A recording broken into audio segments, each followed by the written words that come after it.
ZFT Church presents The Living Voice.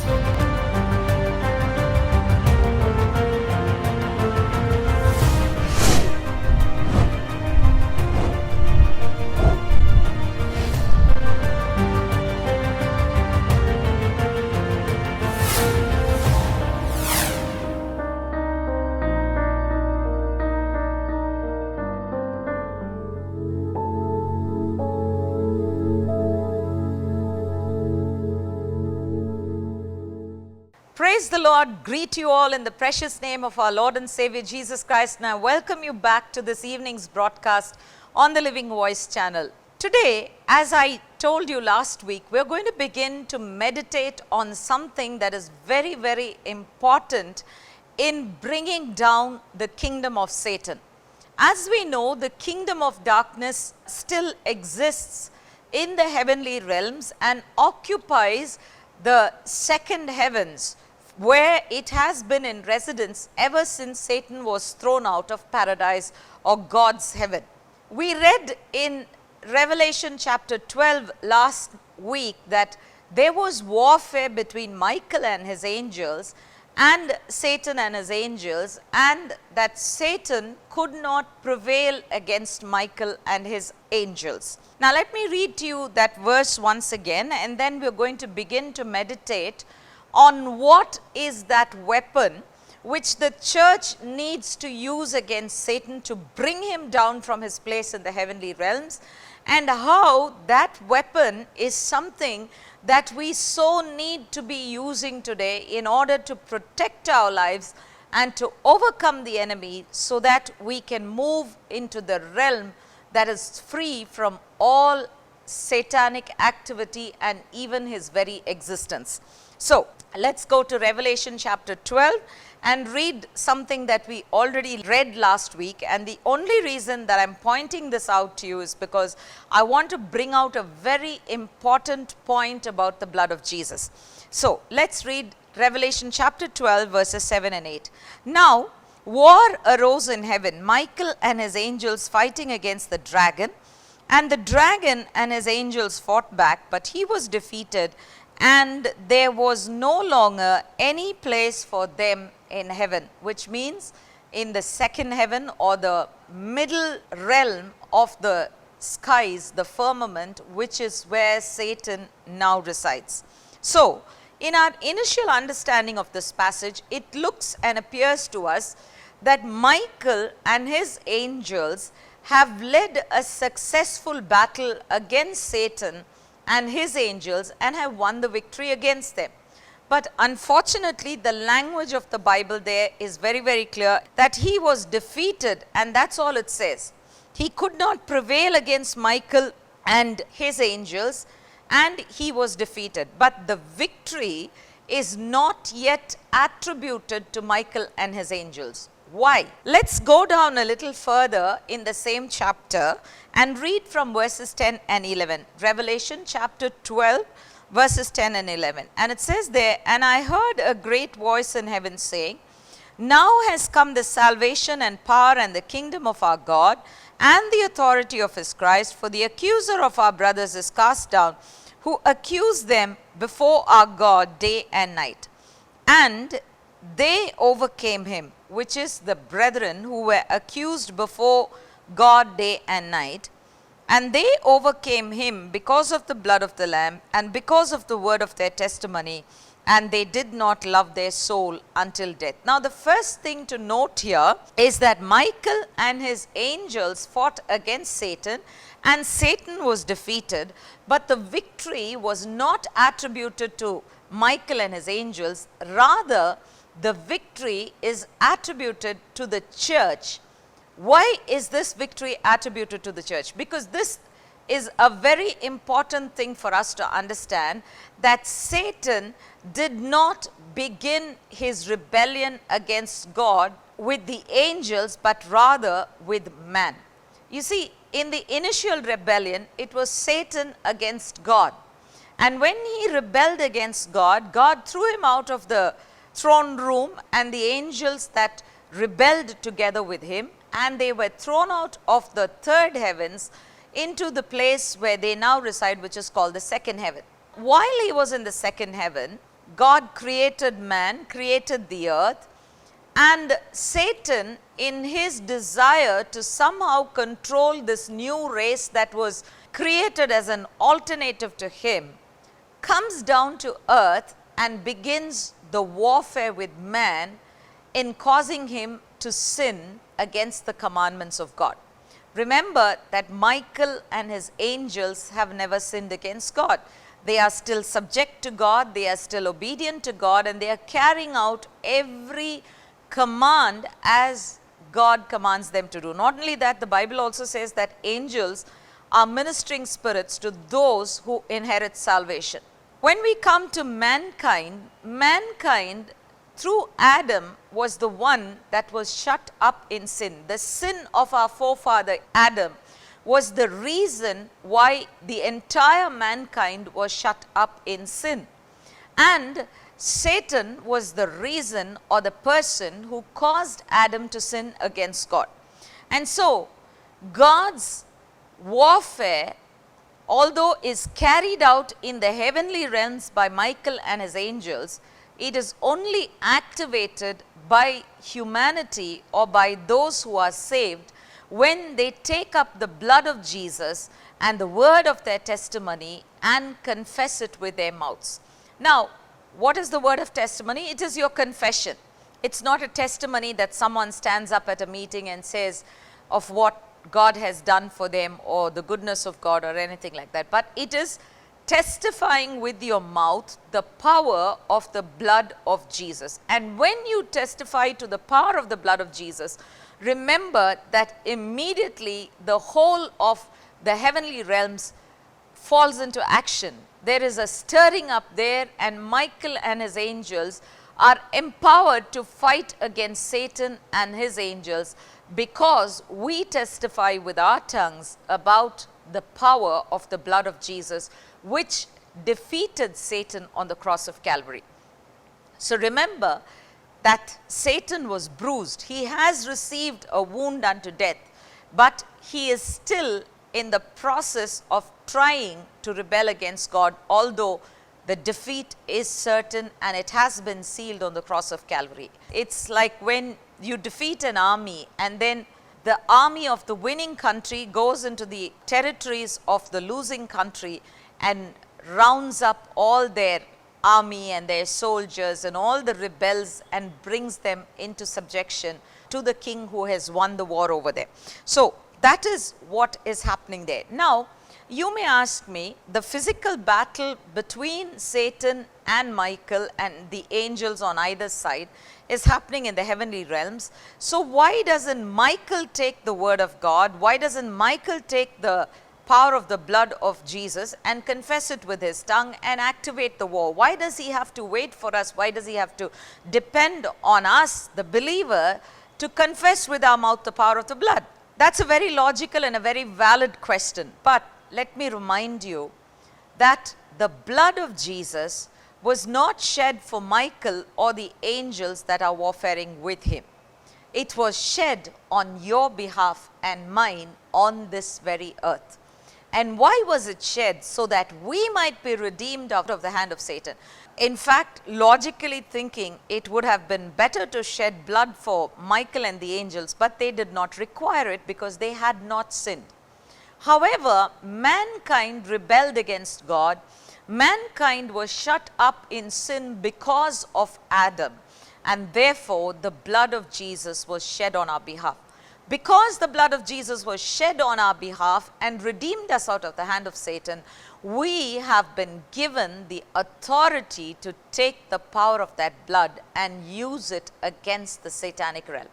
Not only does this blood protect us from the destructive forces of Satan or the destructive forces that he would try to release against us, but also it is a weapon of offense wherein we fight against the kingdom of Satan by the word of our mouth, which is the sword of the Spirit that God has given us. With the confession that we make, we activate Michael and his angels, stir them up to warfare, and warfare happens in heaven. So remember that the church redeemed by the blood of the Passover lamb, which is Christ Jesus, has the power to not only protect itself, but also to dominate and to overthrow the kingdom of Satan from the heavenly realms. And as I said last time, it is our job to do so, because when we throw him out of the heavenly realms, that is when we rise up to that place wherein we will meet our Savior. So, how do we use or apply the blood of Jesus? This is going to be the subject of our meditation for the next couple of weeks. Before I go into how we use the blood of Jesus as a weapon against Satan that can defeat him, I want to speak to you about the nature of two different personalities between whom the war is actually happening, and wherein we are part of this war, but we are the ones who decide which side we take. And I hope that this description of the personalities of the two people between whom the war is happening will help you to decide on whose side you want to be and who you want to warfare with and who you want to warfare against. So who are these two people? Who are these two personalities? The Bible, especially in St. John's Gospel, depicts two clearly opposite persons in every way, in nature, in manner of operation, in the results that they wish to achieve, in every aspect. Now, who are these two people? John chapter 10 and verse 10 says, "The thief does not come except to steal and to kill and to destroy. I have come that they might have life and that they may have it more abundantly." So here are two different people. One, the first one specified there, is the life taker, who is a thief. He has come to steal, to kill and to destroy. And the second personality that is mentioned therein is the life giver, Jesus Christ. Of course, the life taker is Satan, who is the thief and who seeks to steal, kill and destroy. And the life giver is Jesus Christ, who has come so that you and I might have life, and not just ordinary life, but life abundantly, abundance of life. The American evangelist Oral Roberts once said, "There is no goodness in the devil and there is no badness in God. The devil is altogether bad and God is altogether good." What a wonderful and true statement. You may seek as much as you desire, and the devil may put on a front where he seems to be doing good to people, but the truth and the fact is that no goodness resides in the devil. He is a thief. He has come to do three things. One is to steal. What does he seek to steal? He seeks to steal every good and perfect gift that God desires to give us. It can be our happiness, it can be our hope, it can be our integrity, it can be our finances, it can be our family, the joy in our families, just everything that God wants us to have in abundance, he wants to take away from us. So he comes to steal. And then the Bible says he comes to kill. What does he come to kill? He comes to kill us physically, mentally, emotionally, psychologically, and spiritually. He wants to destroy our lives because Christ has come to give us life. And the third thing that he does is that he destroys. And when we speak about destruction, we are not just speaking about a destruction that is temporary or in the world, or it's not just murder, taking away of a life, but rather when we speak about destruction in this place, what we are actually seeing is that Satan is trying to destroy us by alienating us from God, by taking us away from God through disobedience, through rebellion, through many things that he brings in our life, so that we will be in a place where there is no God, there is no protection, and there is no hope at all for all eternity. So the devil has that ultimate goal, which is to destroy you forever, for all eternity. The life giver, on the other hand, who is Jesus, is a totally different person. He has not come to take anything away, but he has actually come to give us all that He has. And remember that all fullness and abundance is in Him. When He mentions the purpose for which He has come, in the words of Jesus Himself, He says, I have come that they might have life, and have that life, not just a life that they struggle through and just stumble through, but I have come that they might have a life, and a life that is filled with every abundance that God wants to give to them. Remember, the Bible so beautifully says that every good and perfect gift comes down from the Father of lights, with whom there is no shadow of turning. God has called us, has chosen us as His children, and has determined to bless us with every spiritual blessing in the heavenly places. And when we say spiritual blessing, does that mean that only my spiritual life will be blessed?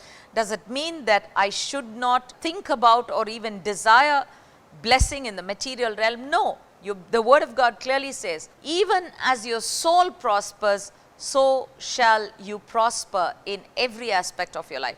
So the key to being blessed in every area of our life is to concentrate on the spiritual blessing, to concentrate on the realm of the spiritual, so that the blessing that is in the spiritual realm will extend to every area of our physical and material life. Let's come back to the warfare. Now, here are these two different personalities between whom the warfare is happening. On the one hand is the life taker, who is Satan. On the other hand is the life giver, who is Jesus Christ. And when we are involved in this warfare, if we stand with the life giver, who is Jesus Christ, we then take up His blood, which is the weapon of our warfare, and use it against the life taker, who is Satan.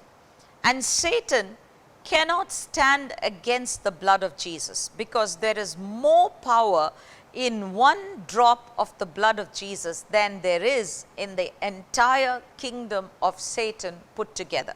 So remember that, and let's focus on this powerful blood and how we need to use it, because knowing that the blood of Jesus is powerful is not enough. Having access to the blood of Jesus, which is powerful, is not enough. There is something more that you and I need to do. Only then do we release the power of the blood of Jesus into our lives and also use it as a weapon of warfare in God's eternal plan. So let's go back to Revelation chapter 12, and I'm going to read from verses 10 and 11 again. And I heard a great voice saying in heaven, now has come the salvation and power and the kingdom of our God and the authority of His Christ. For the accuser of our brothers is cast down, who accused them before our God day and night. And they overcame him because of the blood of the Lamb and because of the word of their testimony. And they did not love their soul unto death. So, here are two weapons of warfare. One is the blood of Jesus, which is the all-powerful fire within the cannon, which is the launch weapon, which is the word of our testimony. When we testify with our mouth to the power of the blood of Jesus, we release the power that is in the blood of Jesus, and we use it against the kingdom of Satan. When we say the blood of Jesus, remember, we say the blood of the Lamb, we say the blood of Jesus. It was His own lifeblood, and Peter stresses that fact in 1 Peter chapter 1 verses 18 and 19, saying, knowing that you were not redeemed with corruptible or perishable things like silver or gold from your aimless conduct received by tradition from your fathers, but with the precious blood of Christ, as of a lamb without blemish and without spot. Why could we not be redeemed by gold or silver? Satan is not after gold or silver, because he knows that these things are not of worth. But what he seeks to take from us is life which is in the blood. And that is why the blood of Jesus had to be shed on our behalf as an all-sufficient sacrifice for sin. So remember that Jesus paid the price to redeem us with His own blood, His own lifeblood. And Isaiah 53 so beautifully describes it, saying, He poured out His soul unto death. The life is in the soul, that is in the blood. And the blood was poured out to the very last drop, so that we might be protected from death. As I stated earlier, this is the reason why we have the authority to use the blood of Christ, and no other created being has the authority. It is you and me who are able to use the authority because the blood was shed on our behalf and has taken us, redeemed us out of the hand of Satan. Now, we are not only protected from the life taker by this, but we have also been given the authority to destroy and bring down that life taker. Revelation 12 is not just talking about the church on the defensive, but it's talking about the church on the offensive. The church going all out against Satan, seeking to pull him down from the heavenly realms. How does this happen? When we confess the power of the blood, we are speaking against the kingdom of Satan. But this is not going to happen in a one-time event where people say, suddenly realize the power of the word that is in Revelation chapter 12 verses 10 and 11 and say, oh come on, let's all get together and declare the power of the blood of Jesus and let's bring down the kingdom of Satan in one evening's meeting or a 40-day fasting and prayer or something like that. No, this has to happen in the life of every believer, ongoing on a day-to-day basis. Every day that you have been given on this earth, as you confess the power of the blood of Jesus, you are doing your part in destroying the power of the satanic kingdom, of the demonic realm. Because remember that Satan is warfaring against the kingdom of God for the souls of human beings, of men and women that God created in his own image. And he wants to take them and bring them into subjection to himself. So, every day when you use the blood of Jesus in your life as a weapon against Satan, you are not only destroying his strongholds over your life, but you are also slowly, bit by bit, weakening the kingdom of Satan. And it is soon going to be thrown down from the heavenly realms, and we will rise up to take that place. Now, the word of our testimony is a very important instrument in bringing out the power of the blood of Jesus, or releasing that power so that the angels in heaven can take up their warfare against the kingdom of Satan. Now, to help us understand the significance of this blood being sprinkled, or its power being released by the confession of our mouth, let's go back to the Old Testament, where there are two very important ceremonies. One is the Passover and the other is the Day of Atonement. I'm just going to take the Passover because I think it's more relevant to our times than the Day of Atonement. Of course, on the Day of Atonement, the priest would take a bowl of blood and sprinkle his way right from the entrance into the holy place right up to the mercy seat. Now, the blood was the protection for him, as well as it also brought the remission of sins for the people outside for a complete year. But when we come to the Passover ceremony, the Passover is an excellent example of the Lamb of God, Jesus Christ, who was to be sacrificed on our behalf. So let's go to the Passover ceremony. The Passover ceremony consisted of a very specific set of things to be done. God commanded every Israelite family to pick up a spotless lamb for themselves, and the father of the household was to slaughter the lamb and to take its blood in a cup. Once the blood had been taken in a cup, this blood was powerful to protect them from the angel of destruction, who was going to pass over that night, not only over the houses of the Egyptians, but also over the house of every Israelite family that resided in the nation of Egypt. The blood was powerful to protect, but if the father took the blood and kept it in a bowl or a basin inside his house, the protection was never guaranteed. In order for the house and its occupants to be protected from the angel of death, the father had to take a bunch of hyssop, dip it in the blood that was in the basin, and to strike that hyssop on the lintels and the doorposts, so that the blood was transferred from the bowl to the doorposts of the house wherein this entire family resided. let me read to you from Exodus chapter 12 verses 21 to 23, which describes this beautifully, and then I'm going to bring out 4 very important points before you. Then Moses called for all the elders of Israel and said to them, pick out and take lambs for yourselves according to your families, and kill the Passover lamb. And you shall take a bunch of hyssop, dip it in the blood that is in the basin, and strike the lintel and the 2 doorposts with the blood that is in the basin. And none of you shall go out of the door of this house until morning. For the Lord will pass through to strike the Egyptians, and when he sees the blood on the lintel and on the doorposts, the Lord will pass over the door and will not allow the destroyer to come into your houses to strike you. And that is the Hebrew word called Pesach or Passover, which means passing over something. There are 4 very important points. In fact, there are 3 regulations, but 4 points that I want to bring before you. First of all, they had to get the blood from the basin to where they lived. There was only one way that they could do it, and that was to dip the hyssop in the blood and to sprinkle it on their doorposts.